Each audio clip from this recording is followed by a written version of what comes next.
Prayagraj UPPSC दफ्तर के बाहर हजारों की संख्या में छात्र इकट्ठा हुए हैं, जहां पे तालियां, दख्तियां और थालियां पीटी जा रही हैं। और इस पीटने का कारण है ये कि सत्ता के मद में चूर शासन के लोग जो बैठे हुए हैं उनकी नींद खुल जाए।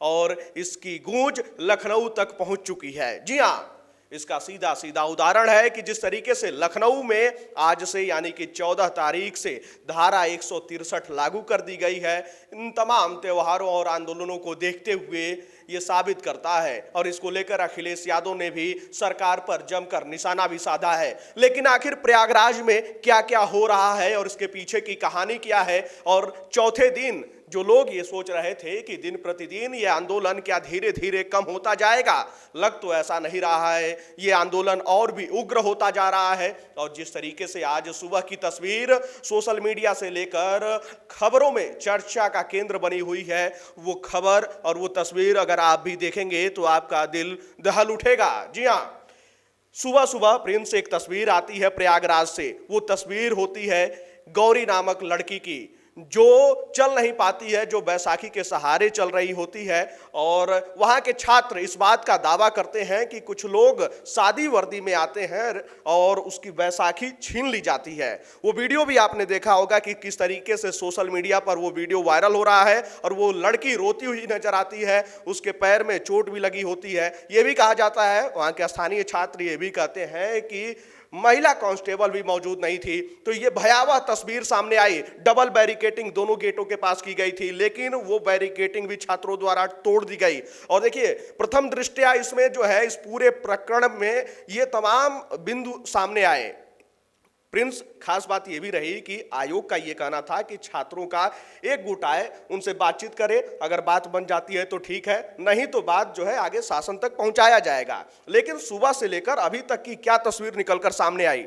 लेकिन ये इसके पहले अगर बात कर ले राघवेंद्र, कि आप बोल रहे हैं कि आयोग की तरफ से कहा जा रहा है कि छात्रों का एक गुट है, उनसे बात करते हैं और एक निष्कर्ष निकाला जाए। लेकिन छात्रों का कहना है कि इसमें निष्कर्ष निकालने जैसी कोई बात ही नहीं है। आप नोटिफिकेशन जारी करते हैं, जब एग्जाम होने वाला होता है 1 महीना पहले आप नोटिफिकेशन जारी करते हैं और इस बात को सुनिश्चित करते हैं कि जो पेपर एक ही शिफ्ट में 1 दिन होने वाला था, आप वो 2 शिफ्ट में 2 दिन करवाने वाले हैं।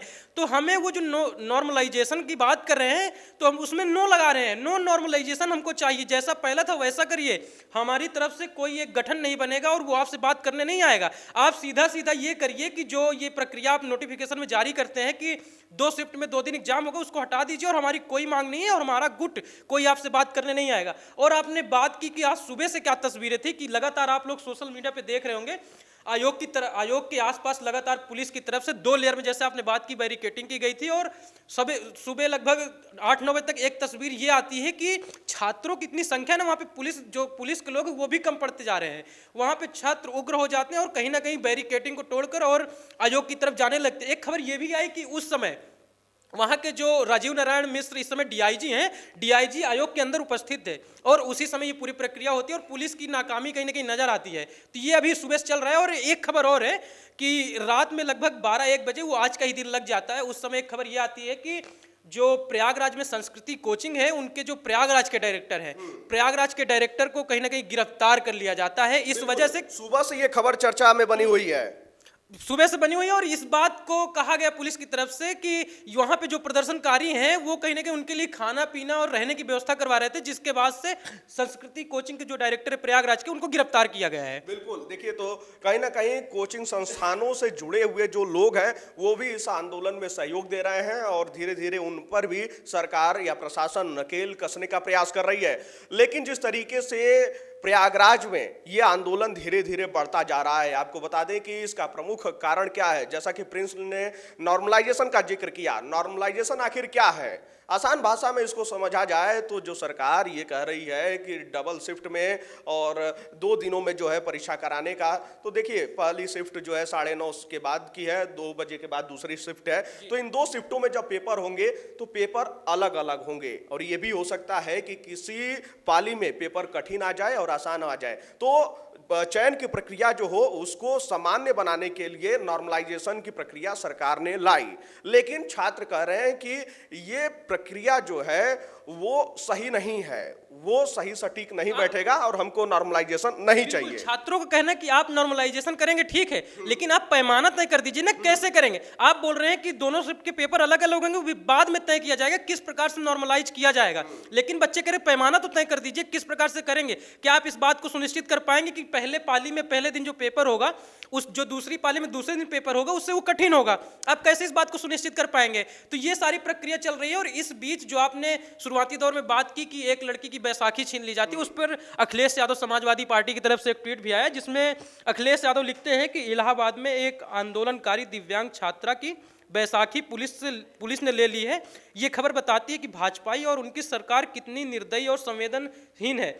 ऐसी सरकार को बने रहने का कोई हक नहीं है। भाजपा घमंड के हिमालय पर चढ़ी हुई है, जो जितनी ऊंचाई पर होता है उसका पतन भी उतना नीचे और तेजी से होता है। और ये दिखाता है कहीं ना कहीं जितनी विपक्षी पार्टियां हैं, और कहीं ना कहीं पूरा ये जो प्रोटेस्ट चल रहा है, छात्र आंदोलन चल रहा है, तो छात्रों को समर्थन भी कर रहे हैं। इस पर आम आदमी पार्टी, कांग्रेस की तरफ से भी कहीं ना कहीं समर्थन आ रहा है। राजनीतिक दल जो है इस पूरे आंदोलन को समर्थन दे रहे हैं। और वहीं आपको बताते चले कि जिस तरीके से लोक सेवा आयोग का नाम भी बदल दिया गया, चिलम आयोग रखा गया, लूट आयोग कर दिया गया, लेकिन अखिलेश यादव ने इसे अयोग्य आयोग बताया है। जी हाँ, अखिलेश यादव लगातार जो है इस पूरे प्रकरण को लेकर सरकार पर हमलावर है और धीरे धीरे ये आंदोलन और भी आगे बढ़ता जा रहा है। क्या ये आंदोलन योगी सरकार को हिलाकर रख देगा? क्योंकि जिस तरीके से बीते 1 से 1.5 वर्षों में आपने देखा कि अग्निवीर योजना को लेकर हो, या फिर आरओ पेपर लीक को लेकर हो, या फिर जो है पुलिस भर्ती प्रक्रिया का पेपर जो हुआ वो लीक हुआ था, उसको लेकर हो, जिस तरीके से छात्र सड़कों पे उतरे थे।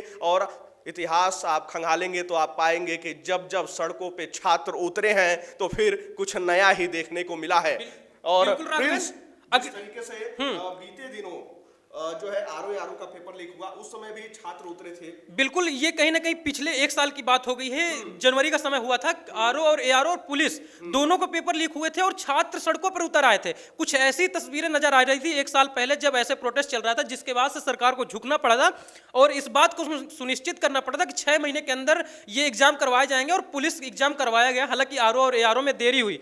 उसके अलावा आपने बोला कि जब छात्र सड़क पर उतरता है तो सरकारों को झुकनी पड़ती है। तो कहीं ना कहीं एक अग्निवीर की भी अग्निवीर वाली जो घटना थी वो भी अब पूरे देश ने देखा किस प्रकार से पूरे देश भर में छात्र आंदोलन चला। लेकिन इस बीच में एक खबर और आई कि कल जब प्रोटेस्ट चल रहा था तो लगभग 11 छात्रों को गिरफ्तार कर लिया गया। उसके बाद से एक न्यूज चैनल की तरफ से ये खबर चलाई गई कि एक वीडियो भी आया था जिसमें दृष्टि आईएएस का कोचिंग का बड़ा सा पोस्टर लगा हुआ था और बच्चे जो डंडे होते हैं उससे फाड़ने का प्रयास कर रहे थे। जिस मीडिया पे वो वीडियो भी काफी वायरल हुई, बिल्कुल वायरल हो रहा है, जिसके बाद से समाचार की तरफ से ये लिखा जाता है कि मीडिया संस्थान के तरफ से जो है एक खबर चलाई जाती है जिसका जिक्र प्रिंस कर रहे हैं। बिल्कुल खबर चलाई जाती है कि दृष्टि आईएएस कोचिंग का पोस्टर फाड़ने की वजह से दृष्टि आईएएस की तरफ से इन 11 बच्चों के ऊपर एफआईआर दर्ज कराई गई है, जिसके बाद से पुलिस ने इन्हें गिरफ्तार किया। इसके बाद से उस ट्वीट को, समाचार के ट्वीट को दृष्टि आईएएस कोचिंग, कहीं ना कहीं दृष्टि आईएएस कोचिंग की तरफ से खंडन किया जाता है कि ये जो बात कही जा रही है उस चैनल की तरफ से, वो चैनल की तरफ से बात की गई है वो सरासर गलत है। हमारी तरफ से कोई एफआईआर नहीं दर्ज कराई गई, सरकार ने स्वतः संज्ञान लिया है और संज्ञान लेने के बाद कहीं ना कहीं ये कार्रवाई की गई है। तो ये एक खबर और निकल कर आ रही है। बिल्कुल, तो देखिए ये तमाम बिंदु हैं और ये आंदोलन ऐसे ही तेज नहीं हुआ है। दिसंबर में होने वाला पेपर मार्च में जाता है, 1 जनवरी को नोटिफिकेशन आता है कि 17 मार्च को पेपर होगा, रद्द हो जाता है पेपर। फिर 2 जून का वो समय आता है और एक बार फिर नोटिफिकेशन आता है कि परीक्षा 27 से 28 अक्टूबर को होगी। फिर जो है 2 नवंबर को नोटिफिकेशन आता है कि ये परीक्षा जो है 7 और 8 दिसंबर को होगी, जिसके बाद जो है छात्र उग्र हो जाते हैं और जहां पे छात्रों की सिर्फ एक ही मांग है, 1 डे 1 शिफ्ट। अब देखना होगा कि आगे सरकार क्या कुछ करती है और ये आंदोलन कितना तेजी प्रदान करता है और अपनी मांगों को लेकर सड़कों पर ये छात्र कब तक नजर आते हैं।